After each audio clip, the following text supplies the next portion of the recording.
So I just had to chase it. It was all or nothing, basically. If you want to stay relevant, you want to stay a big name, people have to see you there. Because I know we're quite big now, but there's people that have probably never heard of us or never used it. But if they see you at a show a couple of times, it's in the back of their mind and that I've seen that at such a place and they might try it then. You just have to stay relevant. It moves so fast, you'd be quickly out of the business if you don't keep up with things. Yeah. Like I was losing money for the first 2-3 years, I'd say, easily. Just learning our way, basically. People don't really realise it's a real business now. I've got a ton of vision. When I'm making a product, I don't think, right, will this sell? Will this make me money? I'm just thinking about having fun, making something that's I'd like. Hands off the pen. No, it's all right. It's all good. Hello and welcome back to the podcast. I'm Alex Lloyd and this is a 21st Century Tattoo. Sweet. Lewis, how you doing? Welcome. Yeah, innit? Thank you for having us. Yeah, no problem. It's good.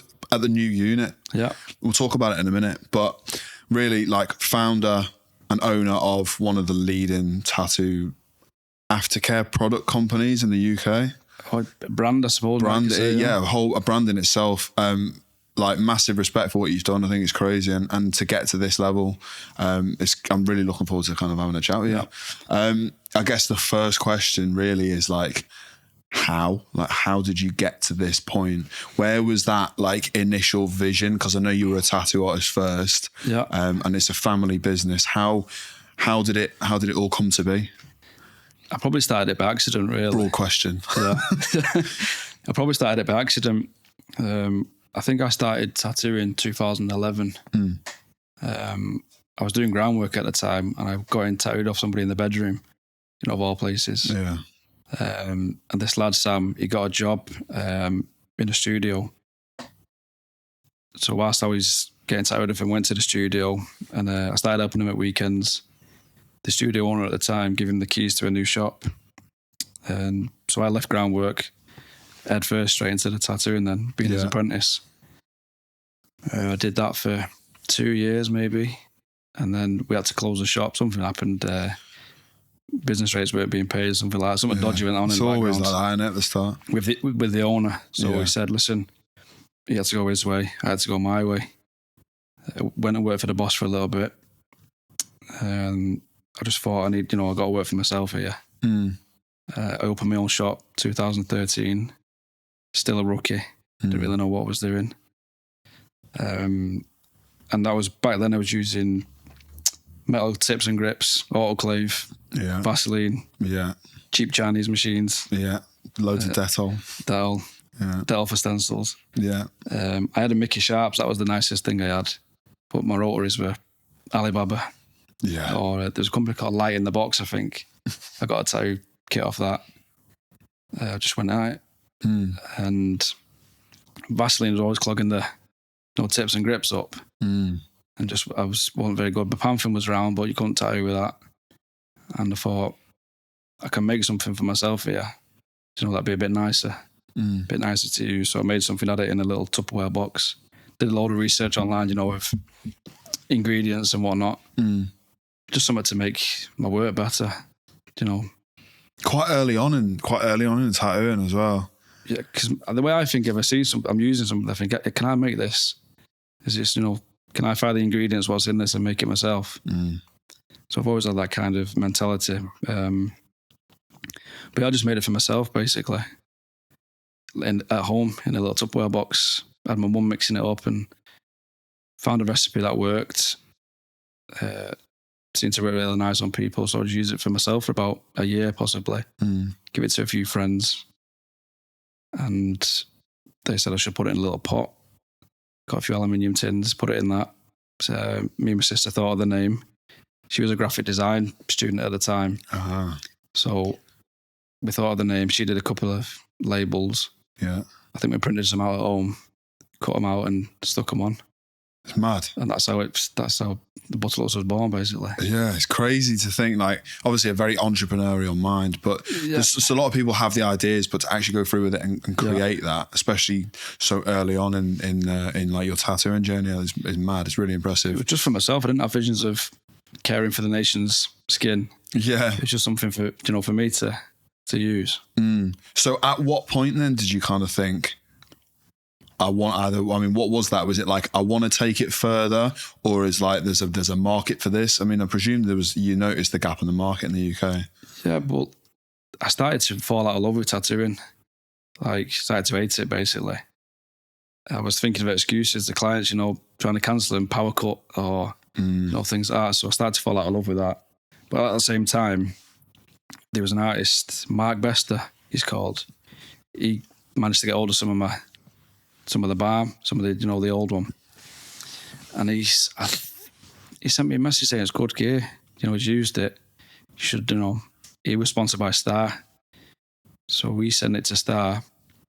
There was a lad at Star called Adam at the time. He's left now. I sent some samples to him and they said, yeah, let's do it. So it got real then. So we had to quickly get it all in place, get it real. Yeah. I had to send it off for testing.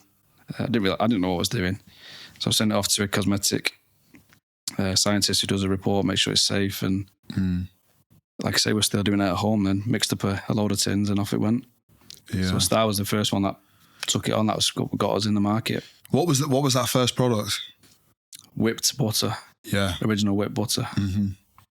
That's how it started. We used to mix it up at home, spoon it in the tins, put the lid on, off it went. Yeah. And were you kind of like, how were you were you trying to actively get feedback from other people before you went to Star? Like, how were you you obviously giving it out to artists and stuff? Because I was still tattooing it was just in the back of my mind. I wasn't really thinking about it too much. But when it went into Star, I thought, yeah, like I say, it's real now. I need to chase this properly. And I was falling out of love with tattooing, so I just put all my effort into that then. Got nicer labels, moved from home to upstairs at the studio that we had at the time. Yeah. Had a little setup there. As in to make it, yeah? Yeah. Tweaked the product a little bit, back and forth with the cosmetic guys, to really nail it in, make sure it's all what it's meant to be. Just learning as I go. Yeah. Where does the name come from? First I was kind of playing with like my last name, trying to make it, because my last name is Richmond Tudor, full name. Very regal. So I was thinking Richmond Barn, Richmond something like that. Richmond Super Kings. But that is that Richmond sausage and stuff. Yeah. Stay away from that. Yeah. And when I was buying the ingredients, it was like luxury. It's a luxury product. So it was butter, luxury butter, Butterluxe. Yeah, does what it says on the tin. All my products are quite. The label's not too fancy. Just like it is, whatever it is, that's what it says. If it's a balm, it'll say balm. It's not this super fancy. Does this, does that. It's just. Quick one about the podcast sponsor, Ghost Cartridges. So Ghost Cartridges are a tattoo cartridge and accessory brand and online retailer. Founded in 2017, they're known for their innovative products and they're supported by thousands of artists and customers worldwide. Do you know what? I think that was one of the first things. I mean, I've known about Butterluxe from the moment I got into tattooing, really. I remember using some at my studio, and I think actually when I started running that shop, yours was the first product that I bought in the loads of like pick and mix balms to have at the shop because I just loved using it. And there wasn't really anything else around, especially early days when I started. No, there wasn't. You could get stuff like from America, and you'd have to get it through a supplier, and to have something I'm quite patriotic, and I like supporting stuff in the UK, so it made sense for me. Yeah, I like it, and I like the fact that it's it's honest and it's handmade. Yeah. I think it's great. What was your, and have you always had like an ethos for the brand? Just that it's just simple products. What you see is what you get. We're real people. We're not a big enterprise. We just keep it honest. What you get is what you see. Yeah. Yeah. The stuff's really nice, man. I love it. That's all I know how to. I don't know how to run an enterprise and stuff like that. I just know how to. I found out I can make this balm. It's a good recipe. We make it as good as we can and push it out there. There must have, speaking to people who have got to the level that you've got to, or not even half of what you've got to, like there has to be an appreciation for the struggle that people have gone through. No one just like lands on their feet at these stages. There are like, you know what I mean? Anyone who's done anything successfully has got like hours and hours and like endless nights and sleepless nights. But there has to be a driving force that keeps you going. And I guess I would love to know, I mean, had you come across any real adversity in the process of setting the thing up that maybe you thought like, fuck this, I can't carry on? I suppose so, yeah. But once you're fully involved in it, once you're in it, you don't realise what's sort of going on around you. I probably had tunnel vision, I'd say. Like my tattooing fell off. I don't really, so if I didn't do that, I had to do something. I had bills to pay. Yeah. I still like the industry. I was still interested. I just never really fell in love properly with the tattooing side. So I just had to chase it. It was all or nothing, basically. Yeah. The first product that you launched then was the whipped butter. So officially it was the whipped butter. What else did I make first? That was the real first one that Star took on. And it just grew. I started to make different things that I think I'd want to use or my sister would want to use. Yeah. Because she took over my studio basically then. When did you start thinking, oh, this is doing all right now? So 2013 is probably when Star took it on. Maybe it's a year after that when I was fully involved in it. The orders got bigger from Star. I was sending it out freebies all the time. Yeah. I was losing money for the first 2-3 years, I'd say, easily. Just learning our way, basically. Buying bits of new bits of new equipment to make it easy for ourselves. That was it. Yeah, and then fast forward to today, you know, and at this new unit, you've got like a full setup now. What kind of like, just for anyone listening, like what sort of like, how many products are you able to kind of push out there, and how? Probably got too many now. It's a like what's your sort of turnaround, you know? In product. Yeah, I guess so. Yeah. Just because I have no real understanding of like what it takes for the manufacturing side of stuff, so it's quite interesting to hear. I'm probably my own worst enemy when it comes. I'll have an idea in my head of a new product, but I won't think about the time it takes to make this. And I'll just, right, we're doing that. I'll pass it over to my mum who's looking after a lot of the stuff, mixing and melting. I say, yeah, we've got an order for 1,000 of them. We better get them done. Yeah. So I think about doing it. I worry about after. But it's growing all the time. But I'm always buying new equipment. I'm still sort of in the early processes now. We'll find a way to do something, find a machine that does it. I've only just bought a labeling machine now. We've been doing it by hand since we started. Yeah. So we're just getting to grips with that. Bought some filling machines. I'll show you them. Yeah. Just trying to make it easy for ourselves. Everything's still by hand, but we're slowly introducing machines to make it a bit easier, just to keep up with the demand. The demand, yeah. Yeah, it's crazy. So who's on the team now then? So obviously it's a family business. You and your sister kind of really started it, your mum as well. Yeah, so I had my mum mixing it up. Yeah. But she was making tea, and then I said, right, clear that up, we've got to make balms now. Yeah. So she's always been the main production. I call her production manager. She's like that. Yeah. So she does all the mixing and melting. I make most of the liquid stuff. I've got my cousin Nat. She's does a lot of the picking and packing, getting orders ready.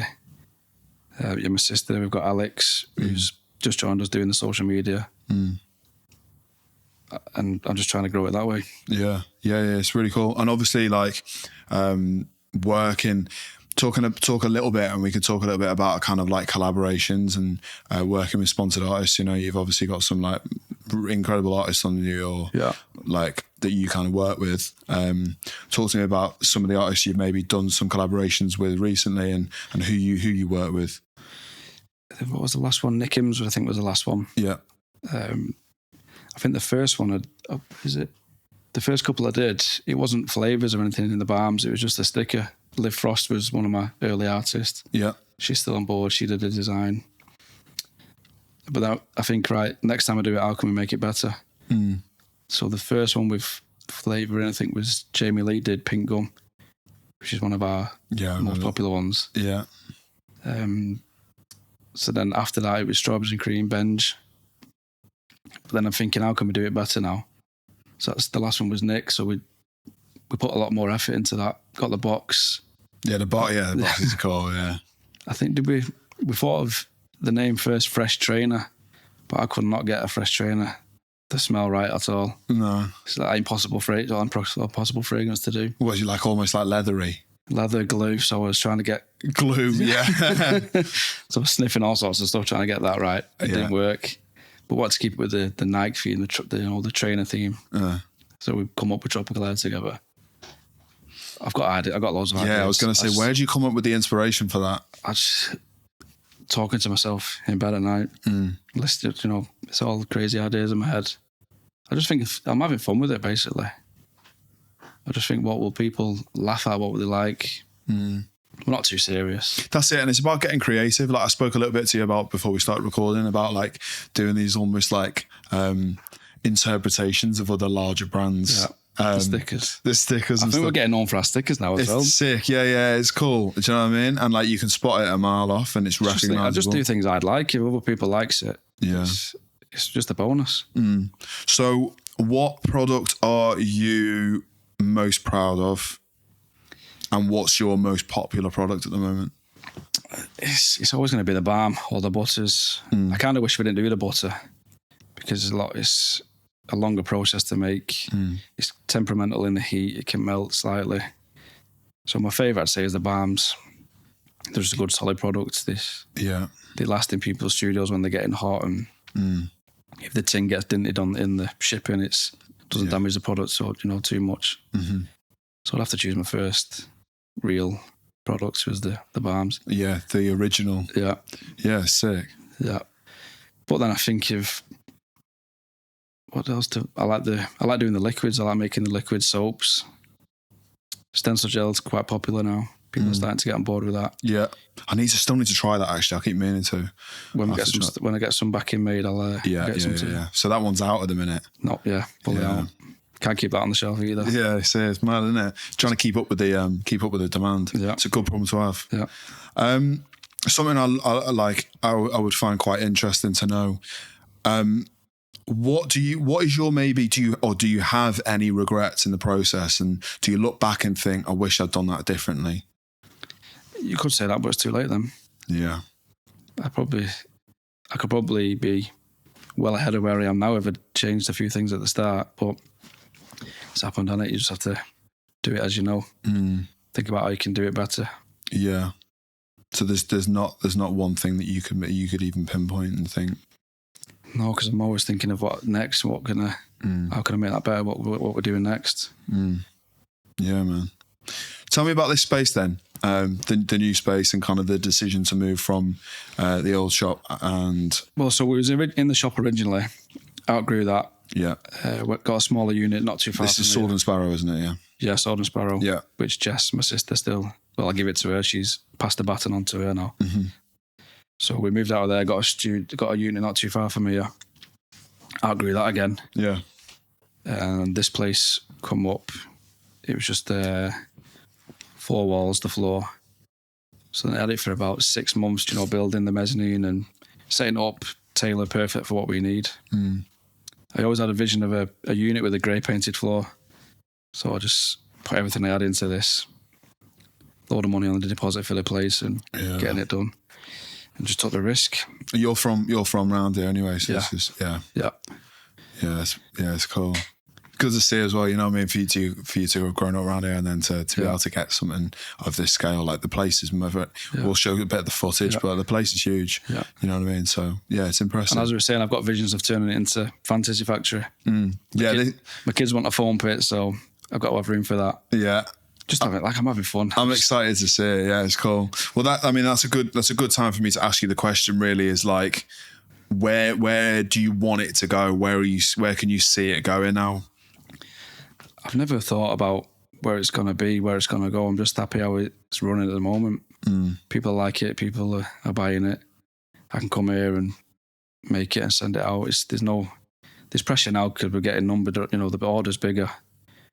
But I can wake up at 9 o'clock, come in, get the orders done, make products and go when I want, come when I want. You do all the hours under the sun, but there's freedom with it. Yeah. It's just enjoyable. Do you ever find it difficult? Like, do you ever get? Are there any? Is it always just a bit of an upward curve with the brand, and is it just consistently grown, or are there any times when you find it quiet? Because I know, obviously, in the tattooing industry, I mean, maybe we could touch a little bit about with COVID and about how obviously everyone stopped working. Yeah. Did you see like a massive decline in sales, and how did you get yourself through that time? Yeah, so it settled off, but I switched over to doing hand sanitizer. So that got us through, giving it to local businesses and stuff like that. Yeah, just found a way to keep the lights on and keep going. Yeah, it was bound to end at one point, wasn't it? People tattooing again. We was at the old place and we didn't have this place. I might have gone under if we had this place because the bills are here. But just stuck it out. I thought, you know what, it'll pass. We'll just carry on doing what we're doing. Yeah, it was a weird one, wasn't it? We almost knew it was going to end, but it was like when. And it ended, and with strength to strength, really. I've never really sat down and thought about, you know, where I've come from. I'm always just thinking about now and what we're going to do tomorrow. How can we get them 1,000 tins done tonight for tomorrow's order that says going out? Yeah. Is that the sort of numbers that you're working at? Oh, it's more than that, but we have our website orders, we have suppliers orders. So we're constantly chasing our tail at the minute. That's why I'm buying more equipment to help us and more staff, this bigger place. Yeah. I think the brand is dragging us along. We're not dragging it along.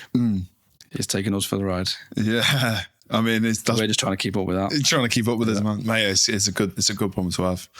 Do you miss tattooing? Every now and then, but there's so much just switched with me. I started to really not like doing it. I don't know why. My head wasn't in it anymore. But I do miss it every now and then. I think because being a studio owner and being quite new, I just had to do anything that come through the door. And back then it was religious sleeves. Yeah. And doves, cherubs, all that kind of stuff. Do you find you have time to be creative? I mean, obviously it's a creative outlet through the brand. Yeah. Do you ever draw and kind of take it back to those? I mean, when was the last time you actually tattooed?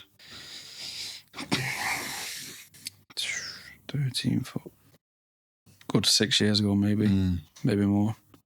And no, you know what? I don't miss it. No. I'm busy with this now, I suppose. So if I sat around and thought, you know, I probably miss aspects of it, but whilst I'm busy with this now, I'd never go back to it. I don't know if I could now. Yeah, it's weird. Yeah, I never really got to the big level where it's people are coming to you for your sort of style. I just had to do anything that come through the door. And spelling things, I'm bad at spelling, so I used to spell things wrong all the time. So there's a few people out there who've misspelled tattoos. I've done that before. What can you do?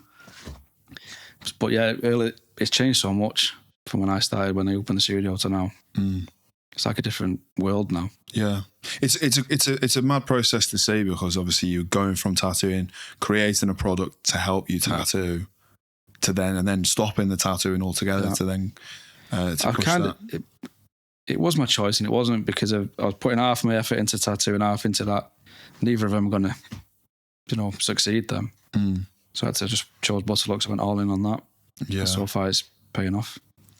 I guess what I'd like to know from you, who is a brand or a company maybe in tattooing that really stands out to you as doing something different, someone to watch right now? Maybe a bit of healthy competition, I don't know. I don't think about competition. I don't think about anybody else, really. Not in a bad way. I know there's nice people, nice companies out there, but I'm just so involved in what I'm doing here. I've got a ton of vision. I don't think about... When I'm making a product, I don't think, right, will this sell? Will this make me money? I'm just thinking about having fun, making something that's I'd like. And that's... If people like it, it's good. Hopefully they get it out there. Yeah. But I don't sit down and think, what are they doing? Should I do that, or should I do this? So I'm kind of not ignorant, I'd say, but I don't really know what's going on. And I suppose it's best for me that I could sit there scrolling through other people's websites and pages, and I think my work would suffer there, my brand would suffer. Yeah, it's true. It's quite refreshing, and I think if you don't take too much inspiration, then the stuff that you come up with is more genuine. The only thing I do is if I think of a product I've got, I'll make sure nobody else has done it first, because I'd hate to be copycat. So, you know what? Even if I did it by accident, which most people do, I suppose. But if I copied, I'd feel horrible I'd kick myself for having a product they'd say, oh, he copied so and so for that. Yeah. As maybe a little bit of a podcast exclusive, have you got anything on the horizon that's in the works at the moment you can maybe spill the beans on? Yeah, something for clinical waste bags. Okay. But that's about all I'd say. That's it? Yeah. I've not heard of that being done before. So. No. Okay. I want to know more. I'll give you some before you go. Okay, sick. Love it. That's cool, man. Okay, so a little part of our podcast, what we do is we get each guest to leave a question for the next. And you were left a question from the previous guest. Okay. We actually left two because it was a duo. And the first question was, how much for a sleeve, bro? Religious, all clouds, $9.99. $9.99 for the whole lot. Yeah. Because I miss doing it that much, I'll do it for that. That's decent. And also, if you could get tattooed by anyone in the industry, who would it be?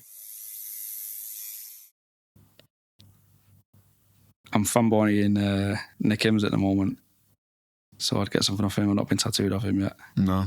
Have you? I mean, what are you like coverage wise? Have you had many recently? Pretty covered. Yeah, I've been lasering my left hand and arm. I don't know if I get it covered over again, but yeah, I've not got much space. I got a load of shite from when I was practicing on my legs and stuff. I wasted a lot of retail space, basically. But yeah, I get one off Nick. This all the Butterluxe sponsored artists. It'd be nice to get a piece of all of them, but I haven't got any room. Yeah, it's good that you can say that. You know, if you can have every artist that you've got that you sponsor. Do you know what I mean? To be able to want a piece of work off all of them is. I'd need another 10 limbs and for the amount we've got. Yeah. Which is growing all the time. I used to approach people to say, you know, can you use this? What do you think? Can you file a flag? But now we get messages all the time now. People asking, can they be sponsored? Can they be on the team?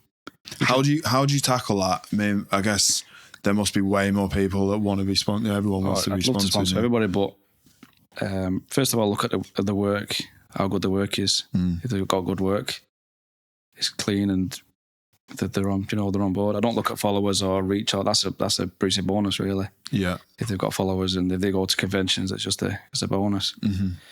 But if they've got good work and they like using our products and they want to fly the flag, I'm happy to do it. Nice. Do you tend to approach them? Not anymore.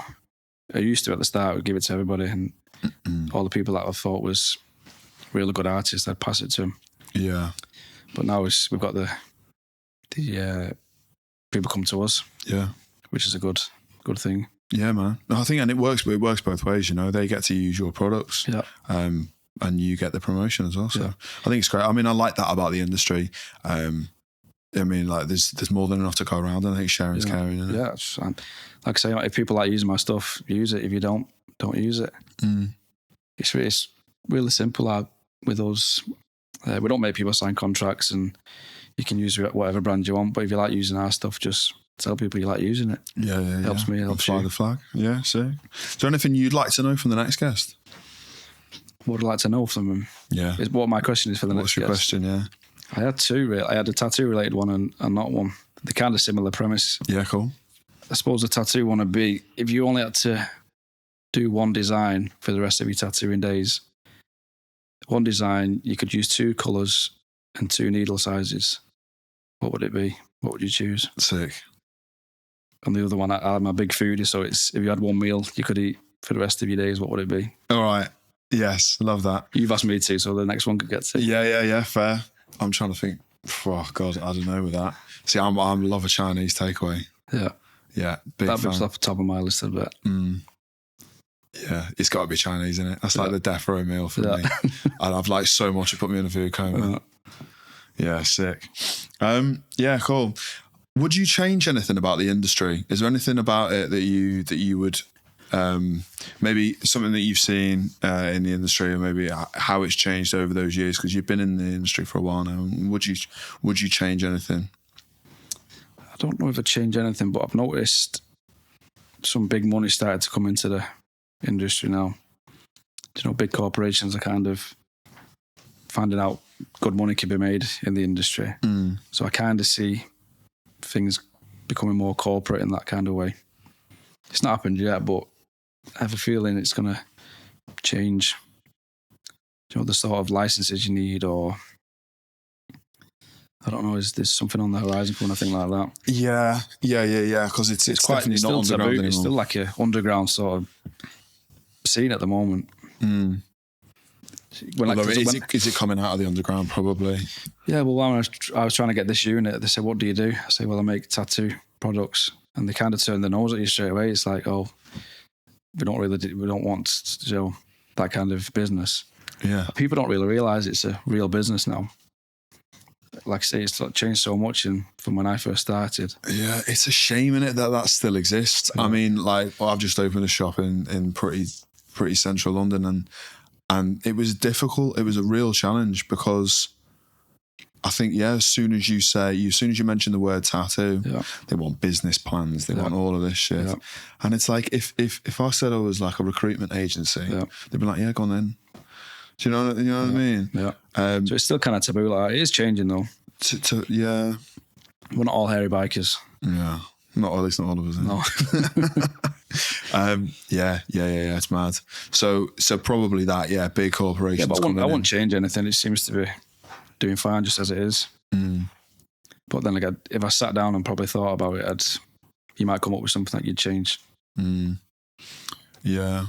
But so far so good. It seems to be doing the right thing. If you're enjoying the podcast this week, don't forget to leave us a rating and a review wherever you listen to your podcasts. It really helps the podcast grow. So really kind of just like tying it up. We've obviously spoken a little bit about collaborations and the most recent one with Little Nick. Yeah. Have we touched on maybe have you got any other collaborations on the way and any kind of products that are due to come out? We've been in talks with another one of the sponsored artists now. He's going to do the next one. It's just a lot of work. It is a lot of work that goes into it for us. Yeah. Bringing another flavour, another sticker. But I keep doing it to myself. Yeah.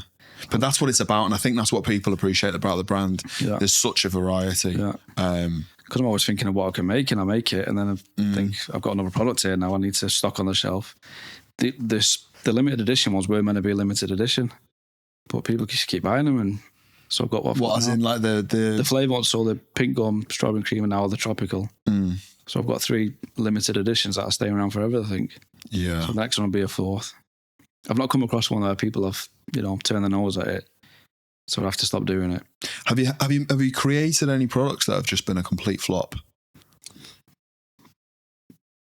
I don't think so. No, not yet. I'm gonna. If you haven't done it yet. Yeah. Well, who knows? I mean, the avocado balm, the avocado thing doesn't sell as well, but I think because people think it's gonna smell like a rotten avocado. It's just like a fresh smell. So I think people are put off by the name a little bit. I used to I like that one, and then the lemon and lime one. Yeah, so people think it's gonna sting for some reason. Like you're rubbing lemon and lime on your skin. Yeah, but I think it's the name of something that might put people. Are there some that you just don't do in the bigger pots? You basically only go to the bigger pots for like processed stuff with the most popular scents. Some of the limited ones, I keep it to 50ml and 250ml. I kind of wish I did that for all of them, but we've got the 15 in the others. It's just cutting our workload down a bit. If you give people 100 options, they'll have 100. If you give them 2, they'll have 2. So I kind of wish I would have just done 50 and 250 maybe, but we've got 50 and 50, 150s, 250s. Yeah. 2 different soap sizes, and it's a blessing and a curse, really. Yeah, man. Just going to talk to you a little bit about 2 of the cartridges we've got here from our podcast sponsor, Ghost Cartridges. So these are the original Ghost cartridge. These have been serving the industry for the last 5 years now and still remain one of the leading tattoo cartridges on the market. More recently, they've introduced their Holy Ghost cartridge range. Now this is similar to their original cartridges, but rather than using an O-ring, they use a membrane. You can grab both of these and all other Ghost branded supplies with the code ATFCT10 for 10% off, and that's exclusively at Star. The only other thing I was going to say, I mean, I saw you, obviously you guys have just been down at the convention. Yeah. So where can people find you, you know, if they want to get a hold of your products, and what kind of convention, what conventions are you going to be at? What's the next? Manchester's next, I think. Yeah. Big North. Yeah. There's the Birmingham one, UK. TTA. Yeah. London. Yeah, it's a lot in it to do. Yeah. So, I mean, what, at least 5 this year? It's all in April, most of them, aren't they? All in April. It's a lot of work when you got to drag all the stuff down.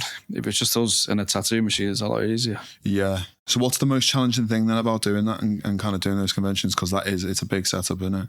And to go to them, I presume you don't really want to miss a convention. Is that where you get a lot of your kind of... Not really, but I suppose if you want to stay relevant, you want to stay a big name, people have to see you there. Because I know we're quite big now, but there's people that have probably never heard of us or never used it.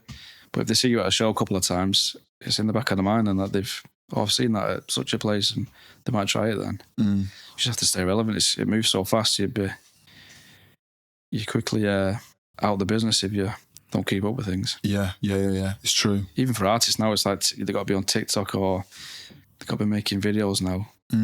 I don't even think... I think Instagram just started when I started tattooing. It wasn't really a thing putting, stuff up like that. Yeah, I've been speaking about this with other guests and it's like, it was all like magazines. Yeah. Or like, what was it? Tattoo Ideas or something. It was, people come in, you get the book, yeah, I'll have that, put it on the scanner, print the stencil out and off you go. Yeah. And you'd use that stencil on 5 other clients that come in and ask for it. All like tribal bits, yeah. But now you have to... If you're not on Instagram or you're not on TikTok or Facebook's a bit old now, but you're not doing anything like that, and you're not established for people coming to you, finding you, no one's going to see you. Are you, so we're talking, so it's going to be Tea Party, Big North, UK TTA, all this year. And London, yes. I think that'll be it for this year. And London. Do you try and do any abroad? No, because I've got 2 little kids as well, so it'd be time away from them. It's dragging all the stuff abroad, getting it through customs. Yeah. Just a lot of money. So to spend 2 days somewhere, it's... Maybe on the horizon? What about the States or something? Yeah, I'll try and get into the States, but it's just getting the products there. It's a lot of logistics, because it's quite heavy stuff, some of it as well, so... Yeah. I will get the one-to-one eventually, but I'll master what we're doing now. Yeah. And then get over there. Nice, mate. I'm excited to see it. I can't wait. I mean, I just want to take this opportunity to say that I love the products and to see where you've got it from and to is crazy. So like massive respect for that. And yeah, just kind of keep doing it. It's been great to sit down with you. And we'll still be here grinding away, pick your brain. Yeah, making products with people. Yeah, for sure. Yeah, as long as people like using it and keeping us here, keeping us busy. I'm happy. Yeah. Thanks for being a part of it. It's been good. As is tradition on season 2, we have a drawing challenge for you today. Yeah. Don't look too excited. We've got a piece of A5 paper. You've got a BIC, you've got a HB, a 2B, and a 1/2 mil fine liner. I'm going to be giving you some quickfire general knowledge questions as well. And I'm going to give you 3 minutes to draw a neotrad woman's face. 3, 2, 1, go. In which part of your body would you find the cruciate ligament? Foot. What is the name of the main antagonist in the Shakespeare play Othello? Dave. What element is denoted by the chemical symbol SN in the periodic table? Salt and pepper. How many of Henry VIII's wives were called Catherine? 2. What was the most popular girl's name in the UK in 2021? Tracy. What is the name of the 1976 film about the Watergate scandal? Water on the Horizon. Which comedian was the second permanent host of Nevermind the Buzzcocks after Mark Lamar? Denise Van Houten. No, that's my answer. Which popular video game franchise has released games with the subtitles World at War and Black Ops? Call of Duty. What's the currency of Denmark? Frank. Just under 2 minutes left. In what US state is the city Nashville? Tennessee. How many films have Al Pacino and Robert De Niro appeared in together? 12. Which tennis Grand Slam is played on a clay surface? Wimbledon. No, it's gross. How are we getting on over there? What was the old name for Snickers bar before it changed in 1990? Lion. Who was the head of state in Japan during the Second World War? Natasha Sakamoto. What is that true? No. It sounded pretty convincing. What is the smallest planet in our solar system? Pluto. Oh, it's not a planet anymore, but I said that. Go on. Who wrote the novels Gone Girl and Sharp Objects? Shania Twain. Which legendary surreal artist is famous for painting melting clocks? Dali. Which football club plays its home games at Loftus Road? Shrewsbury. Which continental United States has 4 time zones? Can you name them? 45 seconds left. No, can't. No? Pass. From which US city did the band The Killers originate? Sheffield. US city. Oh, do you know what I was thinking of? Arctic Monkeys. No. How many human players are there on each side in a polo match? 8. What year did Tony Blair become Prime Minister? 19. He's trying to answer. 1912. How many times has England won the Men's Football World Cup? Once. What's the capital of New Zealand? Pass. Street artist Banksy is originally associated with which British city? That's it. That's your time. Oh, go on. You can give the answer for that one. So what's it? Tell me again. Street artist Banksy is originally associated with which British city? Birmingham. Birmingham. There you go. Job's a good one. How did you get on? Hey, it's all right, that, you know. It's not Neil Trad, and it's not really a woman. Nice one, mate. If you can sign that and print it and date it, that'd be I don't good. know if I want to sign it. Yeah, love it. Yeah, nice, man. Thanks so much for being a part of it. It's been good. Thanks for listening. I hope you've enjoyed the podcast this week. Don't forget to hit the bell icon and the follow button wherever you listen to your podcasts. And don't forget to head over to YouTube and hit that subscribe button as well. Really helps the podcast grow. And thank you so much for all the support so far. I'm Alex Lloyd, and this is a 21st Century Tattoo. Thanks for listening.